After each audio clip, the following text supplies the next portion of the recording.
Assalamualaikum warahmatullahi wabarakatuh. Perkenalkan, nama saya Gibran Adiansah dengan NIM A1A022081. Puji syukur atas kehadiran Allah Subhanahu wa Ta'ala bahwa saya dapat menyelesaikan makalah kewarganegaraan dengan judul "Hukuman Mati bagi para koruptor tidak bertentangan dengan Pancasila". Makalah ini disusun dengan tujuan untuk memenuhi tugas akhir mata kuliah kewarganegaraan. Dalam penyusunan makalah ini, tidak sedikit hambatan yang saya hadapi, namun saya juga menyadari bahwa penulisan dalam makalah ini tidak lain berkat bantuan, dorongan, dan bimbingan orang tua beserta dosen dan rekan-rekan mahasiswa, sehingga kendala-kendala yang saya hadapi dapat teratasi. Oleh karena itu, saya mengucapkan terima kasih. Bab 1. Pendahuluan. Latar belakang. Saat ini sering sekali kita mendengar kata korupsi, bahkan kita mungkin sampai bosan mendengar kata itu setiap hari.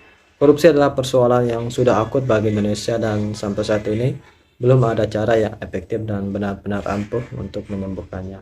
Sebagian besar para koruptor di negara ini adalah para pemangku jabatan, baik itu di pemerintahan daerah maupun pejabat tinggi, serta bahkan hakim dan penegak keadilan pun berani menjual keadilannya. Korupsi adalah permasalahan bangsa yang memang sangat merugikan, bukan hanya bagi negara, tapi dampaknya pada masyarakat Indonesia, di mana kepentingan ini di salah satu kelompok atau individu yang diikutinya pelaku korupsi berani mengambil harta yang bukan haknya tanpa memperdulikan nilai-nilai moral. Korupsi adalah permasalahan bangsa yang memang sangat merugikan, bukan hanya bagi negara tapi dampaknya pada masyarakat Indonesia, di mana demi kepentingan individu atau suatu kelompok yang diikutinya pelaku korupsi berani mengambil harta yang bukan haknya tanpa memperdulikan nilai-nilai moral yang dilanggar, bahkan saat bertentangan dengan 5 dasar filosofis negara Indonesia, yaitu Pancasila. Pancasila yang seharusnya sebagai sumber nilai dasar moral dan etika bagi negara dan aparat pelaksana negara, dalam kenyataannya digunakan sebagai alat legitimasi politik. Semua kebijakan dan tindakan penguasa mengatasnamakan Pancasila, bahkan kebijakan yang bertentangan sekalipun diistilahkan sebagai pelaksana Pancasila yang murni dan konsekuen, sehingga kebijakan yang ada saat itu terlihat pada rakyat tetapi selamanya hanya tipuan untuk mendapatkan keuntungan pribadi oknum tertentu saja, tanpa memikirkan nasib rakyat Indonesia. Sehingga karena kasus korupsi yang tidak ada habisnya ini, para pemerintah negara berpikir untuk melaksanakan hukuman bagi pelaku korupsi yang sampai sekarang masih terjadi pro dan kontra di dalam masyarakat. Rumusan masalah. Dari latar belakang di atas, maka rumusan masalahnya sebagai berikut. Satu, apa pengertian dari korupsi, bagaimana korupsi di Indonesia, dan bagaimana wacana hukuman mati bagi koruptor dalam perspektif Pancasila.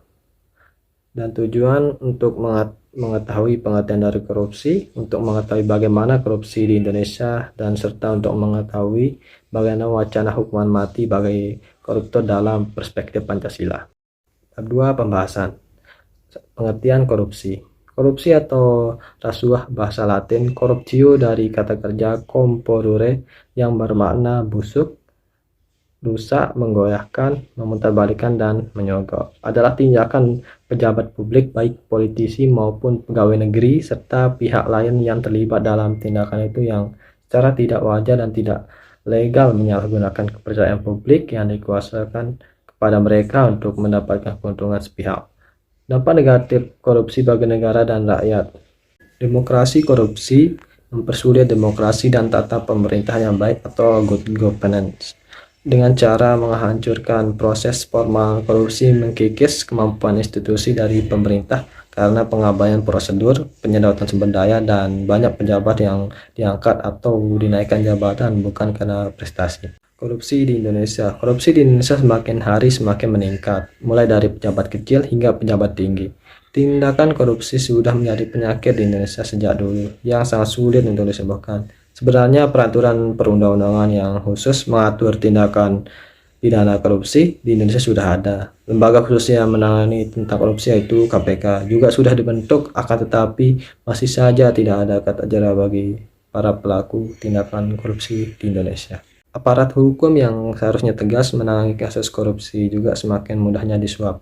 Bisa kita lihat bahwa koruptor yang dipidana dalam sel bisa mendapatkan fasilitas mewah layaknya hotel berbintang. Mereka hidup layaknya bukan di penjara, dan hukumannya pun biasanya sangat ringan yang tidak sebanding dengan penggelapan uang yang merugikan negara hingga ratusan miliar. Sehingga pasti terdapat permainan politik uang di balik kasus tindakan pidana korupsi tersebut. Para koruptor yang telah banyak merugikan keuangan negara sudah sepatutnya diberi hukuman mati, sebab tanpa diterapkannya hukum mati bagi para koruptor, maka para pelaku korupsi akan terus berkembang semakin subur dan tidak akan pernah berhenti. Sehingga diperlukan ketegasan dalam menerapkan hukuman mati bagi koruptor yang salah menghancurkan sendi-sendi kehidupan berbangsa dan bernegara. Wacana hukuman mati bagi para koruptor dalam perspektif Pancasila. Satu, melanggar Pancasila pertama, yaitu ketuhanan yang Maha Esa. Dalam Islam, negara hukum, menurut Al-Quran dan Sunnah, manusia hanya memiliki hak untuk hidup dan hak atas perlindungan untuk hidup dan hak atas perlindungan untuk hidup.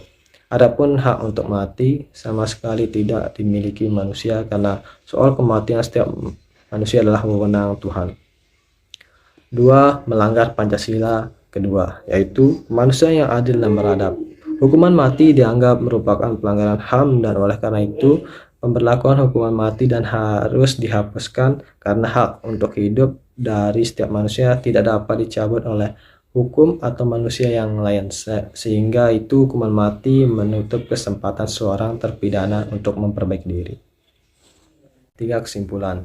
Dengan semakin maraknya kasus korupsi di Indonesia, sehingga diharapkan dengan adanya wacana hukuman mati bagi koruptor bisa menimbulkan sedikit ketakutan bagi pihak yang akan melakukan tindakan korupsi, sehingga wacana yang akan mereka lakukan yaitu korupsi, sehingga wacana tersebut tidak sampai dilaksanakan di Indonesia, yang sampai saat ini masih menimbulkan pro dan kontra di masyarakat. Jika hukuman mati bagi koruptor akhirnya dilaksanakan, maka hukuman tersebut harus tepat pada sasaran, yaitu para pelaku korupsi yang melakukan penggelapan uang negara dengan jumlah yang besar dalam situasi yang darurat, misalnya negara dalam keadaan terkena bencana atau yang lainnya, sehingga tindakan korupsi tersebut tidak bisa ditolerir dengan hukuman pidana biasa. Sekian, Assalamualaikum warahmatullahi wabarakatuh.